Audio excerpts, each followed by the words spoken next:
In front of me, I've got Husqvarna's brand new 564 XP fuel injected chainsaw. Now, with the advancements in battery technology and with many manufacturers going bigger and better, it only seems right that Husqvarna should develop a new chainsaw. Well, they have, and it is in this box just here. So in this box, we have Husqvarna's new release, the 550i XP professional rear handle chainsaw. Now, we've already put the Husqvarna 564 XP through a series of tests and even our log lovers challenge. So make sure you subscribe to our channel so you don't miss out on any further chainsaw content. And it won't be many more weeks until we put the 550i XP through the same course. Right, start off, let's open up the box and see what we got inside. One good thing before we start is it's only got one book. When we used to be a Husqvarna dealer, we used to get about 10 different books in 10 different languages. But yeah, it's in English book, so that's good. Anyway, chain-wise, we have got their C33, which is a 325 1.3mm gauge. So nice to see a 325 on there, and it looks like it's 15-inch, 64 drive links. So that's the same chain as what you'd fit on like a 400 series chainsaw, like a 440, 450, 435, that sort of gauge. Guide bar wise, that's good. We've got a 15-inch guide bar as well. Again, obviously running the same gauge. We'll have a look in there in a minute. That's an X-Force guide bar. New scabbard, new design, like those. And then, look at that. Look how sweet that chainsaw is. Now, if I just spin it round, that there reminds me of a 550 XP Mark II chainsaw exhaust system. It's got that sort of colouring, that sort of style, how it slopes forward. So I really like that. I like that look. And then you've got your air filter on the front. We just need to go through it first, and then we'll have a proper look. Right, let's get the box out of the way, get the guide bar fitted on. Right, first things first, let's take the chain brake off and delve in to the clutch assembly. Now, we have got captive nuts on there, and you've got side chain tensioning on the clutch cover. And as you see, we've got magnesium clutch casing like all Husqvarna XP chainsaws. And there we go, little spacer, take that one off. Now, I was not expecting that. Where's the clutch shoes to? I actually thought there was going to be a clutch on there. So it's not like the T542i or the 542i, which has actually got a clutch directly bolted into the shaft of the motor, but it's still got a rim sprocket. Interesting. So now is probably a good stage to tell you that this video is all about the features and benefits of this chainsaw and stripping it apart as much as we can. So we're not actually going to test run it, but James is going to take it out in the woods in the next video and see how it performs. So yeah, I just think it's good when you're trying to invest money into this sort of technology. You want to see what's going on. Obviously, you're going to probably walk into a dealer and actually get a feel for yourself, but at least this video will give you an idea of what is going on underneath the covers. Now, before we fit the guide bar on, it's worth mentioning that you can accommodate a 13 to 20-inch guide bar on this chainsaw running a full chisel or semi-chisel chain. Let's take off this casing and have a look at the oil pump and see all the gubbins underneath here. Ooh, it's got a square shaft. And our rim sprocket is a 325 by 7.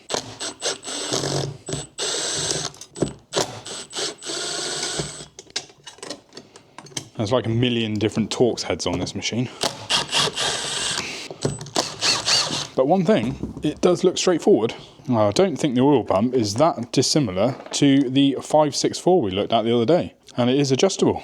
So you've got your adjuster screw there, which you can put a screwdriver in from the bottom to adjust it depending on the guide bar size you're running.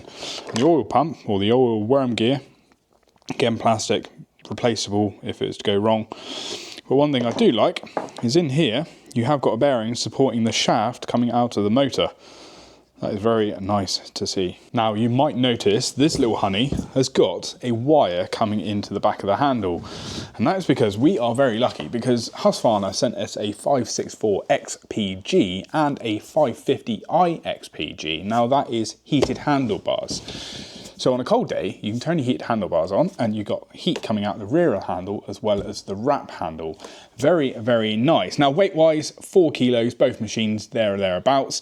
That is excluding the cutting attachment and the battery, but in the next video where James uses this saw, we'll try and work out some sort of true working weights for you. So before we started this video, I compiled a load of facts and figures to make sure I was bringing you the right specification, and one of those things is chain speed, because this one is rated to 24 meters per second, whereas the 564 XP is rated to 21.3 meters per second. So does that mean that this saw is going to cut quicker in certain applications? Because I'll be honest with you, I thought the 550 IXP sort of side of things was meaning it's going to be equivalent power to a 550 XP Mark II. Well, I don't think it is. I think it's going to be more powerful, or at least cut quicker, because this saw here is rated to 60cc with the larger battery, whereas a 550 XP is around a 50cc class. So I'm expecting big things with this. Right, so let's rattle through a couple of features of this saw. As you can see, it's got that battery through design, which is really nice because it means you get cooling from either side of the battery. The other thing is, obviously for cleaning purposes, you don't get water or anything sitting in a battery compartment. Now, spinning it around, we have got the air filter on the side, which is easily taken out by just undoing the torque screw just here. That can be then taken out and you can clean that out with a brush or an airline. That then gains access to your cooling fan. Now, Husqvarna use a system called Active Cool.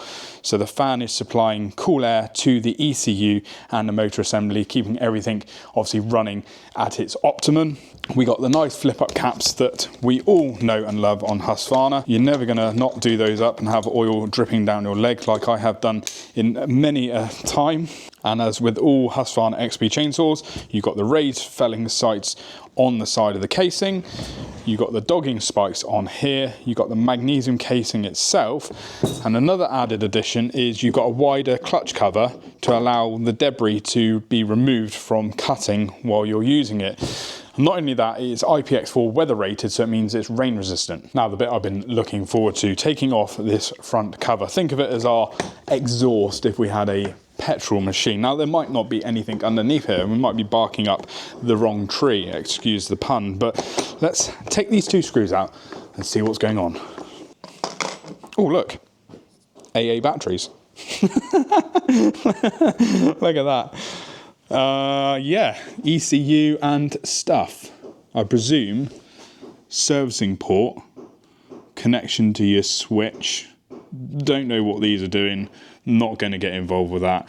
We'll leave that to a Husqvarna specialist dealer.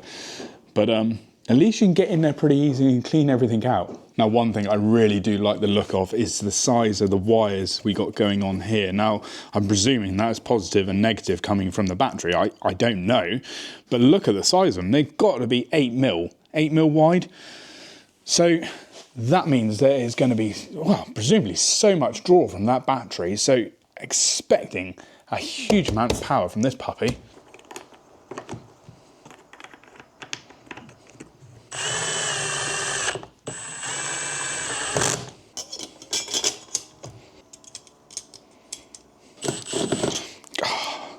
I wish manufacturers would just be a little bit like the old classic tractors where you can just have one spanner or one screwdriver and it takes everything apart. It just gets on my tits.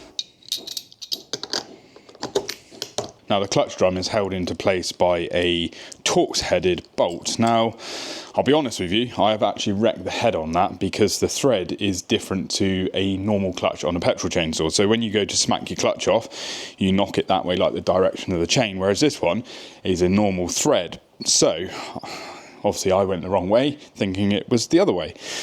Personally, I think there could be probably an improvement there. I would say a normal headed bolt would be better than a Torx, or even a threaded shaft where you could put a lock nut on. Just a little thing I think that could be improved.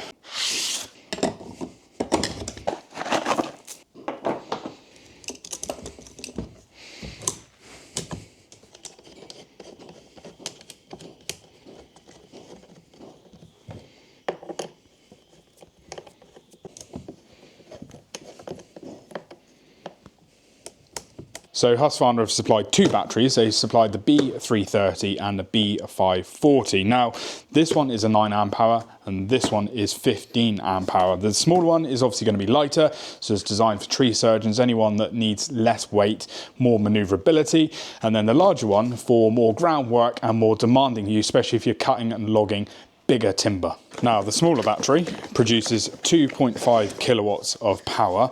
That will give the performance of a 50cc chainsaw, whereas the larger one, the B540, produces 3.4 kilowatts. Now, that is then pushing the 550 IXP up to more of your 60cc category. Watt hours of the battery is 324 to 540. Now, charge time, 80% charge both batteries in 35 minutes, whereas it takes 50 minutes to charge this to 100% and 1 hour to charge a larger battery to full capacity. Now, charge cycles, Husqvarna recommend that these batteries will give you up to 1500 charge cycles. And as you can see on the back of them, you've got that active cool system, which allows all that nice, clean, cool air into the batteries to keep them cool. Now, big question will be, how long does this saw run? Well, I haven't got any figures for that, and we are going to put it in a real world condition. James is going to be using it in the next video, so hopefully we'll give you a better idea of how each of these batteries performs in a real test. So we better way slip a battery in and have a look at that LCD screen on the back. But firstly, your charge indicator on the battery is a push of a button. You've got 3 indicators on the side telling you if you've got a fault, if it's overheating, or if it's connected via Bluetooth. Now, on the screen, you turn on the machine by just a press of the button. You've got hazard warning, you've got an E symbol, which is telling me I'm in our saver mode or our savey mode, so reducing the amount of chain speed and power or consumption coming from the battery. Perfect, obviously, if you're limbing up or any of those smaller tasks. You've got a battery charge indicator, and you can turn your heated handlebars on or off by just pressing that button in firmly, and those squiggly lines indicating that the heat is now coming from your handlebars. Now, another nice alert is it tells you if your chain brake is on with a yellow symbol coming up on the screen, but also it tells you if your oil is low, because it's very easy to just swap a battery in and out, forget about your oil. It's not a petrol machine where you fill them up both at the same time. So that is a nice handy little feature Husqvarna have added onto this saw. And the throttle assembly at the back end is a push-up switch, and then obviously you got your, well, your dead man's handle you push down, and obviously your throttle underneath, which is a nice little system which Husqvarna use on a lot of their battery tools. Right, so where does it sit to in the market, and how does it compare against its probably biggest rival, that is being the MSA 300? Well, Husqvarna are claiming that it's got less weight, more power, quicker acceleration, less gyro forces, and all in all, giving a better power to weight ratio. This means more power across the RPM range and more torque compared to the current model lineup. Okay, price-wise, $849 including VAT for the non-heated handlebar setup, $899 including VAT for the heated handlebar like we got in front of us. Production, Sweden. It is made in Sweden in Husqvarna's own chainsaw factory. And Husqvarna have already stated they're probably not looking to bring out a T550 IXP model, so it's just going to be the rear handle you see in front of us. So that is Husqvarna's brand new 550 IXP battery chainsaw, and I can't wait to see how it performs in some real world tests. But in the meantime, if you want to check out some more Husqvarna content, we've dropped a video down to the bottom corner all about Husqvarna's brand new 564 XP fuel injected chainsaw. Anyway, we're Machinery Nation and we bring you product videos every week, so please subscribe, ding the notification bell, and we'll see you in the next one. Cheerio!